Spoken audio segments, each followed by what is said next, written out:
नमस्कार दोस्तों, स्वागत है आपके अपने YouTube चैनल मेहरा क्लासेस में। तो दोस्तों, वीडियो स्टार्ट करने से पहले आप सभी को गणेश उत्सव, गणेश चतुर्थी की हार्दिक हार्दिक शुभकामनाएं। जय श्री गणेश।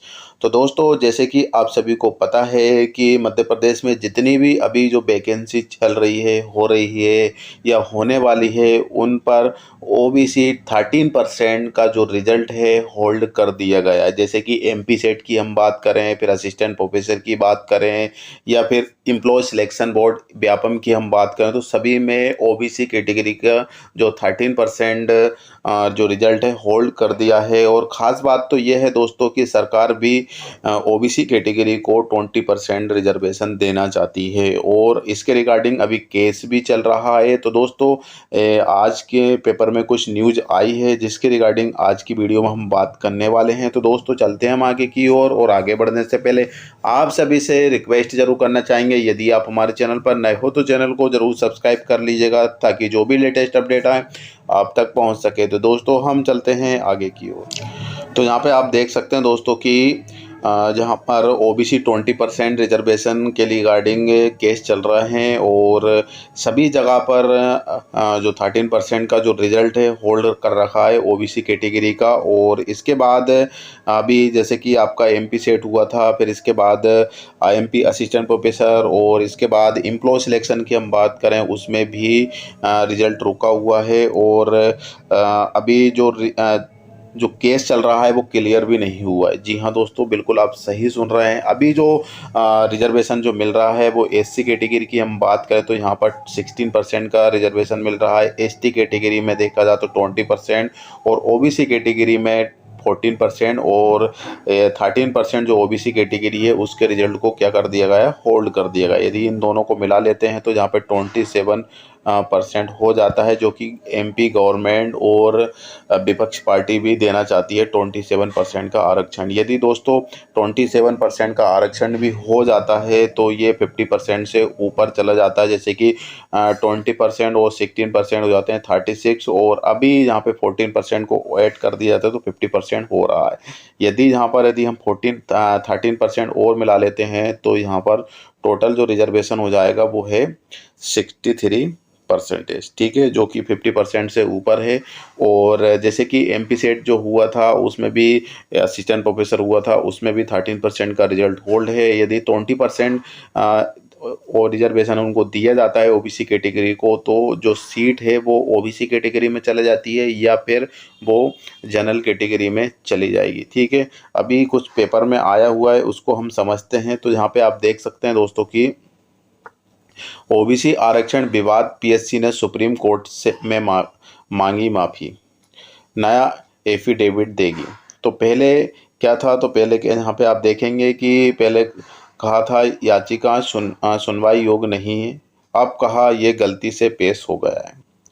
और इसके बाद ओबीसी आरक्षण विवाद पर लंबित याचिकाओं को लेकर मध्य प्रदेश लोक सेवा आयोग एमपीपीएससी ने बुधवार को सुप्रीम कोर्ट में नया आवेदन दिया। आयोग ने 19 अगस्त को दाखिल किए गए अपने काउंटर एफिडेविट को वापस लेने की मांग की है। उस एफिडेविट में कहा था कि 27 आरक्षण की मांग वाली याचिका सुनवाई योग्य नहीं है ना। जो पहले एफिडेविट इन्होंने दिया था पीएससी की ओर से, उसमें था कि 27% आरक्षण की जो मांग है वो सुनवाई योग्य नहीं है, इसलिए खारिज होना चाहिए, है ना। ये पीएससी की ओर से था।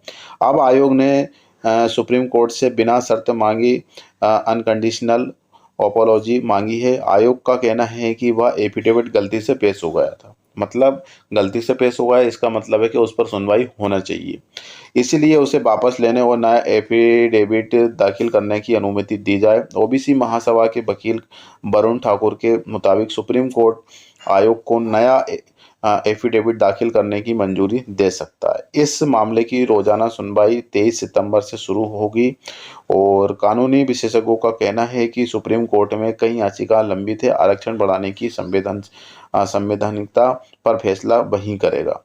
अब यहाँ पे हम देखें तो सबसे इम्पोर्टेंट कि मुख्यमंत्री बोले हम 27% आरक्षण देना चाहते हैं। है ना। तो सरकार तो देना चाहती है, सरकार और पार्टी का रुख साफ है। हम ओबीसी को 27% आरक्षण देना चाहते हैं। इसके लिए हमने सबको चर्चा के लिए बुलाया है। कांग्रेस भी कहती है कि वह 27 आरक्षण चाहती है। जब पक्ष और विपक्ष दोनों सहमत है तो मिलकर इसका समाधान निकालना चाहिए। हमने कांग्रेस से कहा है कि सर्वदलीय बैठक में वे अपने वकील बुला ले, हमारे वकील भी रहेंगे। डॉक्टर मोहन यादव मुख्यमंत्री।